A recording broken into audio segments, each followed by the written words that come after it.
Saps a la premsa esportiva quan diuen que un partit està molt ajustat i surt l'analista que mai encerta i diu no, guanyarà el que cometi menys errors.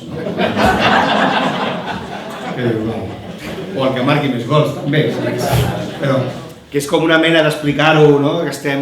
Doncs clar, nosaltres estem cometent molts errors, fins i tot alguna cagada, però errors bastants, però és el que deia abans, l'altre bàndol, el dependentista, que també m'agrada molt el terme, doncs jo no sé si aquesta aliança PSC-Ciutadans, perquè a més, clar, setembre també està més a prop de les eleccions espanyoles que no pas ara. És a dir, que els partits amb obediència madrilenya aquí s'hauran de retratar molt més, perquè estaran, clar, llavors també els seus errors, les seves relliscades, també seran sonades, perquè, home, aviam, nosaltres tenim el poble i tenim gent més o menys intel·ligent, però clar, tenir por d'Inés Arrimadas i de Chacón i de, clar, la Carmencha Ros o d'Iceta, com a figures tremendes com si fos un Tallavant, una gent, un Fuixer, una gent superintel·ligent, tampoc.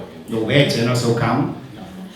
I també tenen van justets, de plantilla, per dir-ho així. Ara, el que tenen era allò que deien del Madrid, tenen pegada. Deien el Madrid de Cristiano Ronaldo.